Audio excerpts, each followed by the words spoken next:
in a business which are zakatable, you do need to pay zakat on these aspects of the business. How many of you own a business, by the way? Anyone have partnership or a business? Yeah. Okay, so these parts of the business are zakatable. The merchandise or the inventory of the products that you actually own are zakatable, as long as you purchase them with the intention of profiting from their sale. So you own a business where you buy products. Let's say you buy iPhones in bulk and you're selling them. You have a bunch of inventory in your warehouse or in your store or whatever. All of that merchandise is zakatable because you're trying to sell it in order to gain a profit. So they are business items that you're trying to sell. Therefore, it's zakatable. You have to take inventory during your zakat time, calculate the value of the entire inventory, and you have to pay the zakat on that inventory. Number two, raw materials that are used for production of that product, which is going to be sold. So let's say you produce iPhones, okay, or let's say Samsung, to balance it out with Android, fans, right? You produce the raw materials. You have the plastic in the back, you have metal, you have all these things, you have silicone, and you have a factory and you produce these phones. You can assemble them together. So even the raw material that's going to be converted into a product, the zakat is due on that as well. Receivables, which are currently due. So your receivables are the debts which are owed to you. So you did a service for somebody else and you're billing them and they're going to be paying you after 10 days or after 30 days or after 90 days, whatever your agreement is, net 10, net 30, whatever it is. Not everyone pays in the business immediately on the spot. So those receivables are considered as debts to you, and they're considered strong debts in the sense that it's most likely that you're going to collect them. Therefore, you have to pay zakat on the receivables that are owed to you in the business as well. And lastly, the currency that the business owns. So all your bank accounts that are in the name of the business or whatever, you're also going to be paying zakat on that. The following things are not zakatable in a business. Number one, fixed assets. So all fixed assets such as buildings, if you own the building in which you're operating out of, the land in which you own or whatever it is, that you use to run the business, those fixed assets are not zakatable. Number two, assets which are going to be rented out for profit. So this is a common question, is what if I own a house and I'm renting out the house and I'm getting rent every month on that house or on that property or whatever it may be, commercial property. So this is a type of business which you're performing. And this is an asset which you're renting out in order to get the profit from that asset. So you do not have to pay zakat on the asset itself. What's going to be happening is, when you collect that money is, every month the rent that you collect is going into your bank account. So that's going to fall under which category?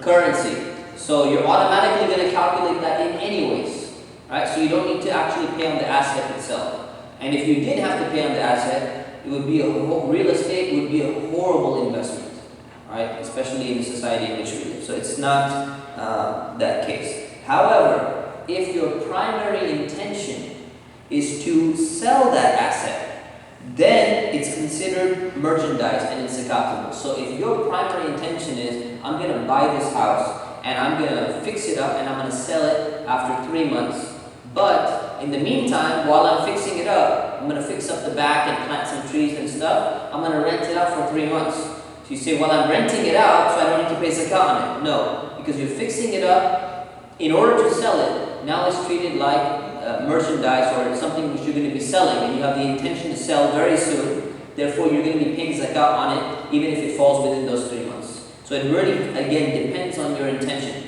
You have to figure out, is your intention for renting or utilizing it for business, utilizing it for personal use, or for sale? So there's 3 different intentions you can have. You have to figure out what your primary intention is going to be. Number 3, your operating expenses. All your operating expenses in your business, all the equipment that you have, the furniture that you have, doesn't matter what it is. If you could have gotten cloth sofas and you bought leather sofas, whatever it may be, necessary or not necessary, that's considered, your salaries, and you pay your employees and everything. All operating expenses are not zakatable. And lastly, number 4 is dead debt. So dead debt that you're not going to be able to collect. People owe you money and they're not going to be able to pay you, and they're not paying you back. Now that falls into the category of dead debt, which you're most likely not going to be not collecting. So in that case, it's not zakat is not due on that. I talked about forward-working here. Okay, we'll talk about it later. Alright. So if a business is owned by partners, so if you have more than one partner in a business, the general rule is neither of them should combine their assets together in order to escape paying zakat, nor should they divide their assets separately in order to escape paying zakat. So what happens is sometimes, if you're in business, you don't always pay zakat as individual. The company, from the company's profits and losses, you go and you take the profit of the company and whatever the company is valued at, and you're going to be paying zakat from the company. So if there's several partners in a company, such that each partner would not have, or let's say one of the partners would not have been personally eligible to pay zakat, but due to their share in the company is eligible to pay zakat, it's better to always pay zakat rather than separate assets or combine assets in order to escape paying zakat. Okay, so that's just a side note there. Okay, now let's go to the nisab. What is the minimum amount of productive wealth on money? Okay, on currency and money. So the amount that you have to have before you're going to be paying zakat is called nisab. Nisab means that minimum threshold of money. If you have this much money or more, you have to pay zakat. If you drop down below this, you do not have to pay zakat. You're not eligible for paying zakat, so you're not obligated to pay. So whoever owns less than this, even if it covers their expenses, is generally not considered to be someone who's well off in most societies throughout the world. The only other condition is you have to have full ownership over that wealth. So it has to be yours 100%. It doesn't include, the money that you have, but it's a loan, that you owe to somebody else. So if you own it completely and you have access to it, full access to that wealth, then that's considered to be in your possession, and then you're going to meet this minimum threshold of nisab. Okay, so write down the questions, inshallah, if you have the questions on this. So different assets have different minimum amounts. There's not one fixed nisab. But when we're talking about money or wealth, that's usually what the type of asset that most people have. So there is a type of wealth there. The minimum, this nisab or this minimum amount of wealth is either one of two measures. It's either 85 grams of gold or it's 595 grams of silver. So we in America generally don't use grams too much, right? So we use ounces. So in terms of ounces, we're looking at about 3 ounces of gold, and we're looking at 21 ounces of silver. Okay, this is the minimum amount, and obviously gold and silver, they fluctuate in value. Some people feel that it's a very safe investment. Some people feel that it's an inflated investment. Allah knows best. But you have to try and figure out what the current value of the gold or the silver is. So one way to do it is to go to a website called Monex. Go to www.monex.com, monex.com/live prices. LIVE prices. This gives you the live price, but there's more than one gold price. So which gold price do you actually look at? You should check the spot market price of any distributor here, because there's a difference between different gold prices. There are futures and there's different prices. So here we're talking about the spot market price on a website such as Monex will give you. And prices vary every day, so you have to check when you're paying zakat what the value is going to be, unless it's very clear that you're obviously in line with the nisab. So to give you an example, on April 1st, 2013, about 6 months ago, gold was at 1,576 per ounce, and silver was at $27.30 per ounce. So the minimum nisab of gold at that time was 47.28, and the minimum amount of silver was 573.30. So now you see a radical difference between these figures.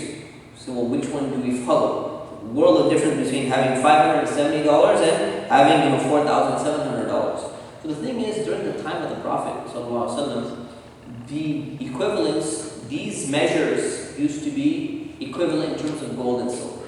What happened was, with the discovery of a lot of silver in the New World and exploration and all of that, and the inflation of the gold value quite recently actually, so now silver price has gone down significantly, with respect to the value of gold.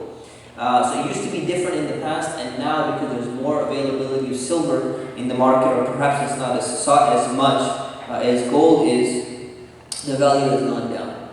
So some scholars have said that we should go with the silver value in order to... So which value, by the way, would be more beneficial to the poor people? Going with gold or going with silver? Going with the silver, right? But at the same time, the thing is, if everyone goes with the silver value, very few people are going to be eligible for getting zakat if it's that low of a threshold.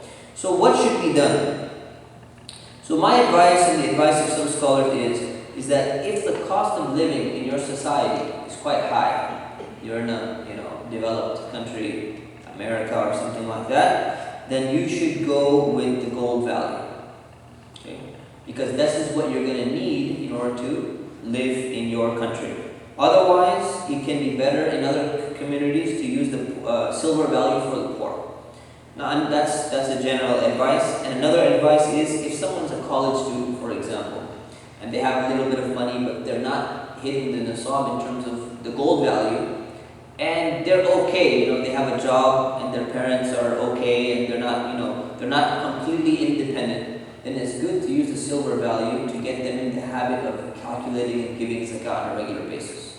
So this is something that should be done as well. But if you're individual, right, and you just have this much money, then it's going to be potentially problematic for you.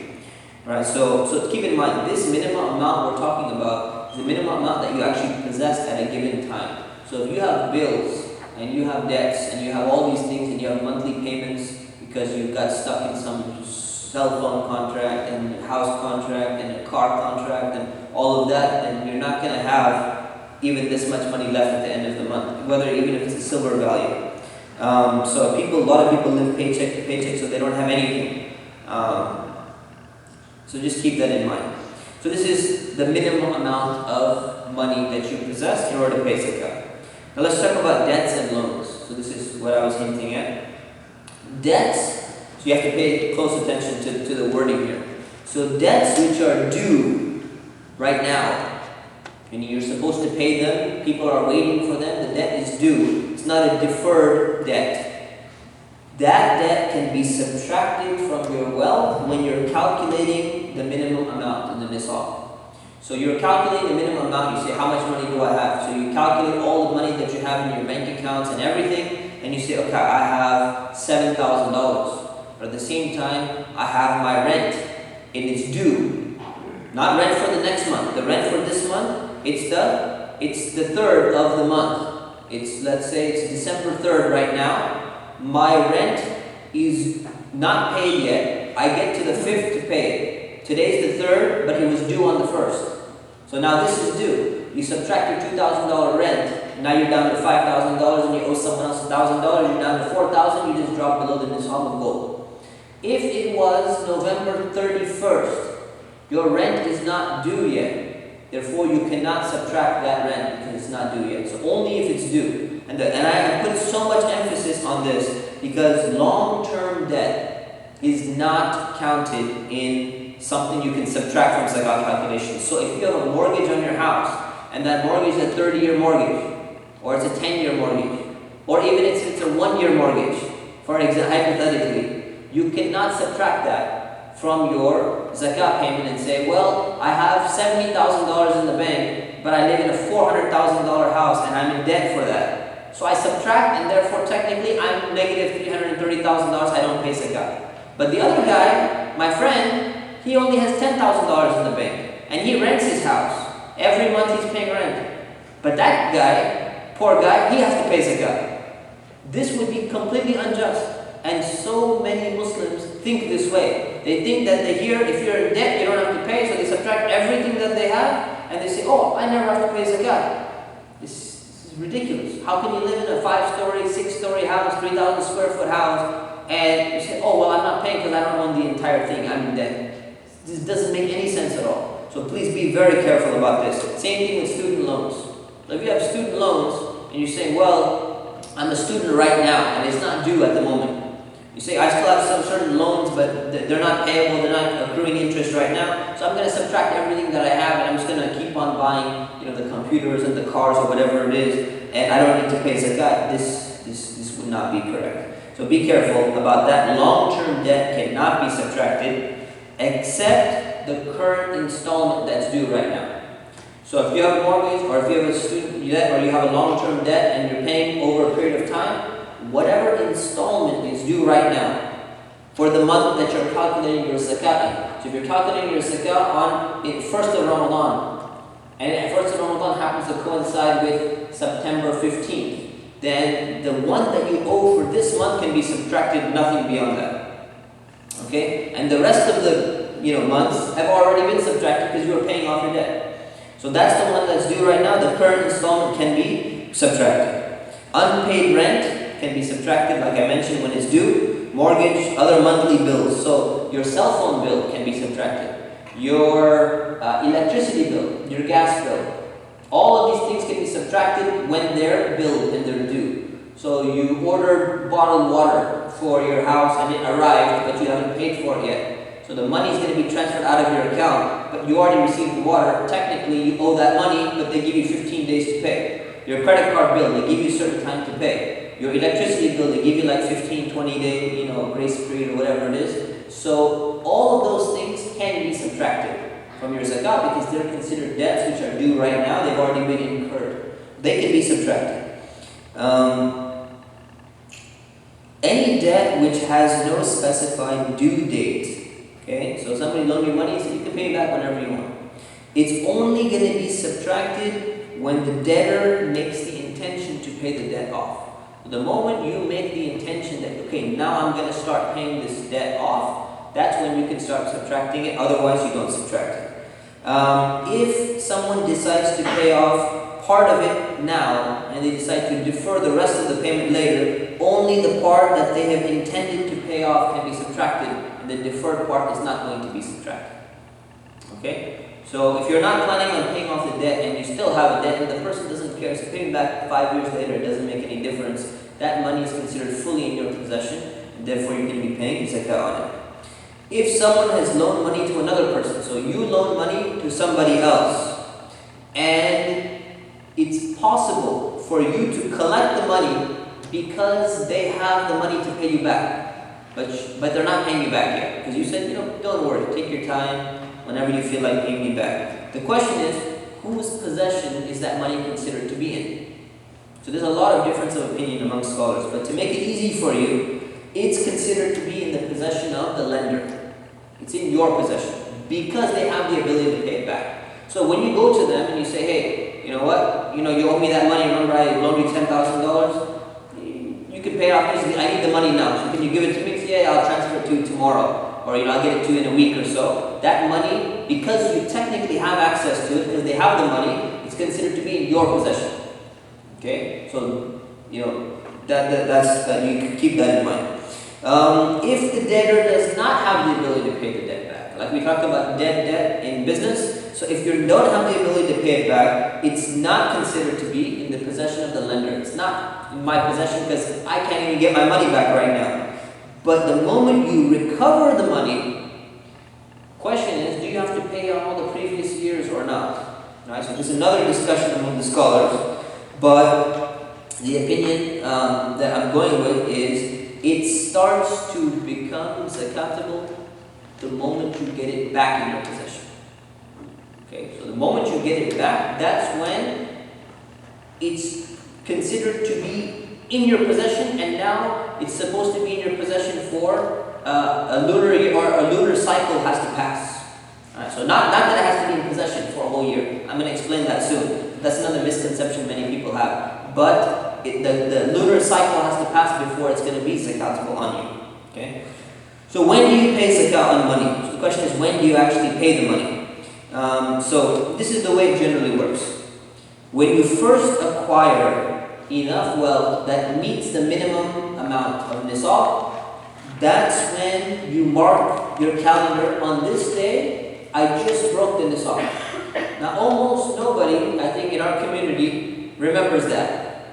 And the reason why they don't remember that is because most of us didn't grow up with an understanding that we're supposed to be paying zakat.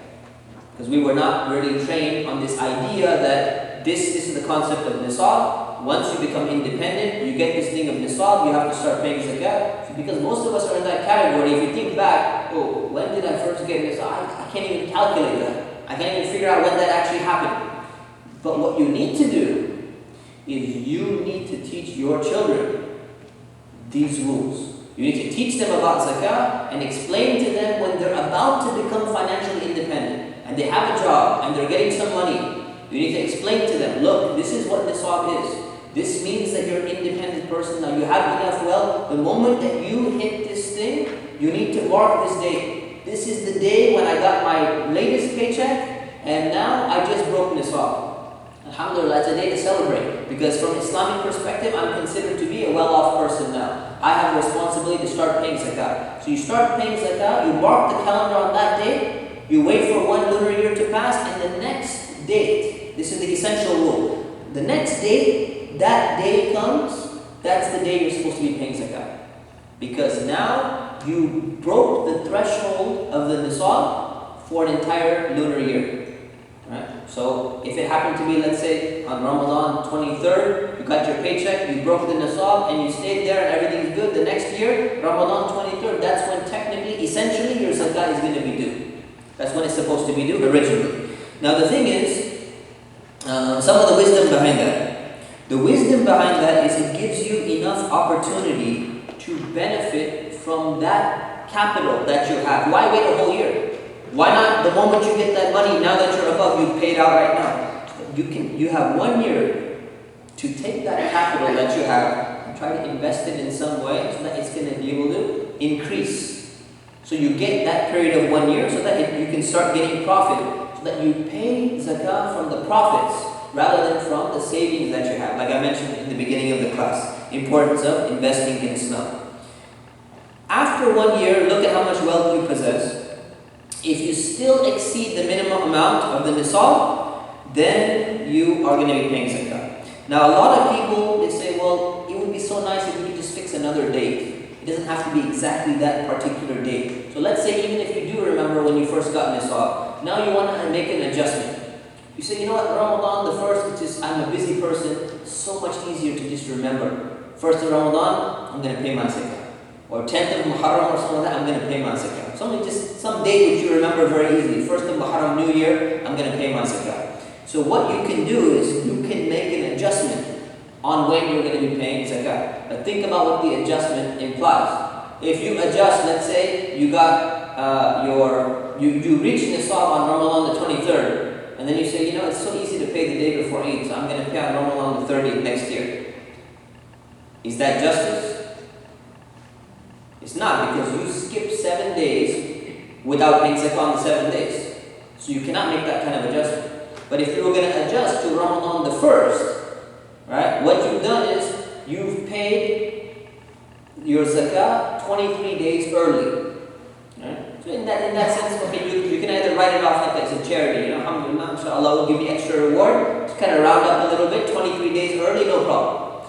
But the thing is, let's say you just, you wanted to pay in Ramadan and your zakah, came in like 1 month earlier, and you want to make like a 1 month adjustment, and you don't want to pay 11 months in advance, because you're a generous person, but you're not that generous, right? So you want to still make an adjustment. So what do you do in that case? In that case, you can actually make an adjustment by paying early and making percentage adjustment given the months that you have. So for example, you just take the rate of 2.5% and you divide it by the number of, the 12 months in the year, and you adjust the number of months for how long you've had the well. So for example, you're supposed to be paying, let's say you have $10,000, okay, and you're in the middle of, you're 6 months away from Ramadan, and you want to pay your zakat in Ramadan, so you're going to pay 6 months early. And you say, but I want to pay 6 months early, but I want to make this adjustment so I'm not paying as much zakat. How much zakat are you going to pay on $10,000? Instead of 2.5%, what are you going to pay? 1.25%. Right? And if you were going to make an adjustment of 3 months, you pay half of 1.25%. Right? So you can make that kind of adjustment. But what I would say is, if it's going to be like 1 or 2 month adjustment, don't be so stingy. You can just pay the extra zakat. It's going to the poor anyway. But if it's going to be major and you're very picky about that, you're allowed to make that adjustment. Okay? You're allowed to make that adjustment. Zakah is necessary. It's necessary that you pay zakah out as soon as it's due. And if you delay paying your zakah, you will be held responsible. It's a sin to delay. You say, well, I know zakah is due now. I'm just really busy right now. I'm going to keep the amount. I'm going to write it down. And I'm going to be paying it later on. You at least calculate it as soon as you can, and then try to get the money out as soon as you're able to do so. So you should not be delaying it. However, you are allowed to pay zakat in advance. So you can pay zakat in advance. So how would you pay zakat in advance? So if you make the intention for something, I'm going to pay zakat in advance right now, and I'm going to count it later when I make my final calculation, I'm going to deduct that from something later on, you're allowed to do that. Now why would you do something like that in the first place? When there's an emergency situation in some part of the world, Islamic Relief comes and tells you that there's a tsunami that just happened or earthquake that happened and we need funds, and you're not generous enough to give from your actual wealth. And they say we can collect zakat as well. Then you can go ahead and pay that zakat in advance. For that reason, you can deduct it at the end of the year. So in case of emergencies or something like that. So you can pay in advance, but you cannot delay the payment. So how do you calculate the zakah on money? Here are some steps. These are the summary of the steps. Step 1, you determine the start date and the end date of your zakah cycle. Alright, so now if you didn't know already, and you try and just calculate, you try and pick a time where you're going to start paying your zakah, figure out when is the first day of my zakah cycle, the last day of my zakah cycle. Alright? You add up all your assets, which are zakatable, subtract all your debts. Right? And then you see how much money you have left. You determine whether this meets the minimum amount or not. Does it meet the nisab? You check the gold price or silver price, you find out. And then you pay 2.5% of that entire amount at the end of the cycle on that day. So again, remember, zakah is on all the assets and savings and everything. It's not on your income. Okay? So whoever possesses the minimum amount, the nisab, at the beginning of the cycle and at the end of the cycle, they have to pay on everything that they possess at the end of the cycle.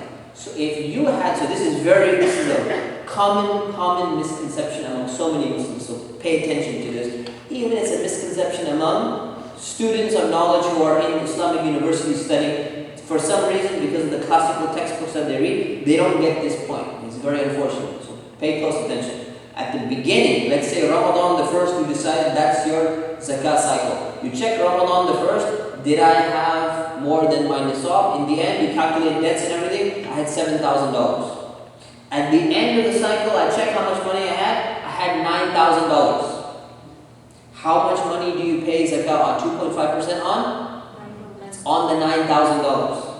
Some people are confused because they say if you're supposed to keep the money in your possession for an entire year, you didn't have the extra $2,000 for a whole year. So you had $7,000 in the middle of the year, you got an extra $2,000. Now you have $9,000. But I've only had that $2,000 for 6 months. Doesn't matter. You pay on the entire amount at the end of the year. Because likewise, the same thing would apply. If you had $10,000 in the beginning of the year and you drop down, let's say 5 days before your zakah cycle, you drop down to $7,000. How much are you going to be paying on? $7,000. So you're gonna calculate the additions as well as the subtractions at the end, as long as you're above nisab. So a few other things. What happens if you, in the middle of the year, you drop below the nisab, and then later on you come back up?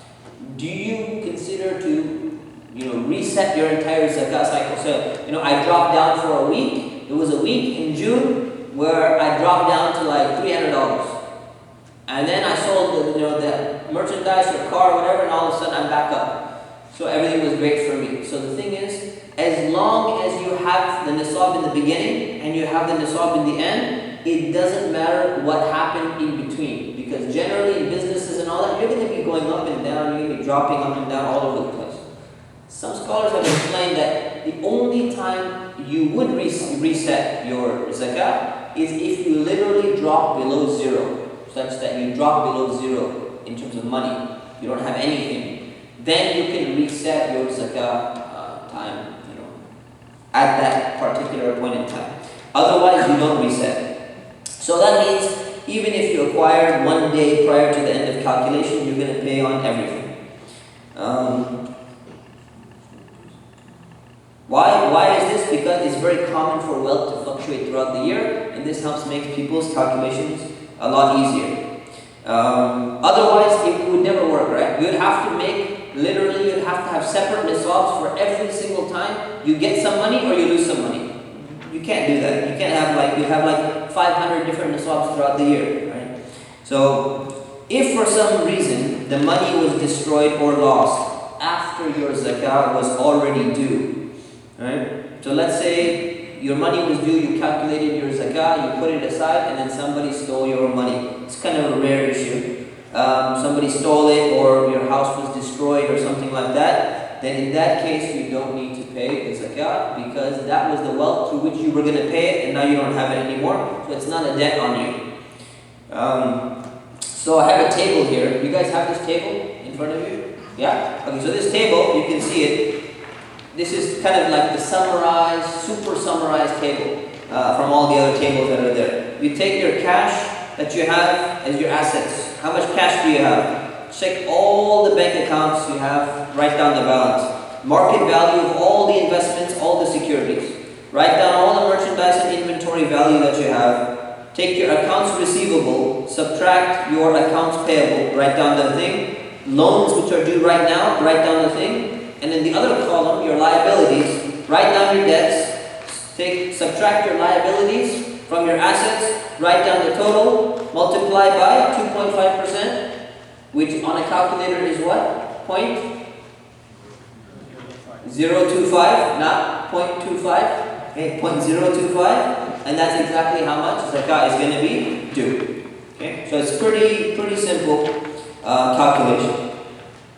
The next thing is wealth in the form of agricultural output. So we're going to skip this section. You can read it on your own. But what you should know is that zakah is not always 2.5%. When it comes to produce, zakah can be 5%, zakah can even be 10%. So anyone who tells you zakah is always 2.5%, it's not true. So don't try and show off this knowledge, but at least you know now it's not true. Someone says, oh, zakah is always 2.5%. Well, technically that's not true. It can be 5%, it can be 10% even. So that's that. But since generally no one owns any farms or anything like that, this has been summarized into one little paragraph for you. In case you meet someone who does own a farm, you can just take a picture of this and you can text message this page to them, and this is all they're going to need to know. And people who own livestock, people who own camels or cows or something, and they're not, like selling those cows. I mean, what they're going to sell, they're keeping those cows, and the cows are naturally breeding, and they're naturally increasing over time because they're eating, regular food and all of that. So, like farmer or something like that. Then they can simply read this section right here, and there's a chart table at the end which tells you that before you even discuss, because I know some people in Chino, who happens to be in Chino here, some people do own animals. So the thing is, you don't even discuss until they reach the minimum amount. So the minimum amount right here is, you gotta have at least 5 camels before zakat is due. You gotta have at least 40 sheep, 40 goats, or 40 lambs. And you have to have at least 30 cows or 30 buffalo before zakat is due. So if they don't have that much, you don't even need to worry about reading this section on zakat. You're just completely exempt. The moment you break this amount, right, then you have to worry about paying zakat. The last thing is precious metals, right? So if you find a treasure chest or something like that, give me a call and I'll explain to you what you need to do with that. You actually need to pay 20% as zakat. So zakat can be 20%. But if you find a treasure chest or find some gold or something like that, yeah, that'd be interesting. I would like to know that. So now last section is distribution of zakat. How do we distribute zakat in the first place? So zakat can only be given to the following categories of Muslims. Which means what? Zakat cannot be given to non-Muslims. And when people are giving presentations to non-Muslim audience or something like that, and you're explaining the pillars of Islam and everything, you're always going to get the question is, oh, why can't they give? Why not? Why is it only to Muslims? That seems biased to me. That's like discrimination. You guys are so charitable and everything. Well, why do you only give? What is a very simple, to the point answer to that question? Non-Muslims aren't paying zakat. Yeah, they're not paying zakat. Right? So they're not paying zakat in the first place, they're not receiving it. Secondly, charity can be given to Muslims and non-Muslims both. And we give in charity as well. So there's two separate things that are there. There's charity and then there's zakat. So you shouldn't be unnecessarily apologetic and say, well, can we give it to non-Muslims and this and that? And yes, Imam Abu Hanifa did have an opinion where there are some cases where you can give it to non-Muslims as well. But generally we don't need to look into that right now when so many Muslims are actually in need of it as well. So these are the categories right here. There are 8 categories mentioned in the Quran. And I've combined them into 7 categories. So the first 2 categories are the poor and the needy. Just put it in category number 1. People who are poor and people who are in need. The difference between that, the poor and people who are in need, some people who are poor in the sense that they don't have enough money to cover their expenses. And the other category of people, they don't have anything. They can barely survive. There's 2 different categories of people. Both of them are applicable to receive zakat. So people who are poor and needy, it generally applies to people who cannot afford the necessary things in life, and you usually will calculate this, what the rate, what a poor person is by the poverty rate in any given area. So it varies from country to country. It varies from state to state in terms of who's considered poor, who's considered needy, and all of that. Right? So that's the general way. But in this case, the person is going to be given the amount of wealth that brings them either back to the minimum amount, or what's the nisab level in the community, or bring them back to the poverty level. Which means what? It means a number of things. It means that, number 1, people who break the nisab need to pay zakat. People who are under the nisab don't need to pay zakat. We got that part clear. Now when it comes to receiving zakat, right? If somebody is below nisab, generally they can always receive zakat. If somebody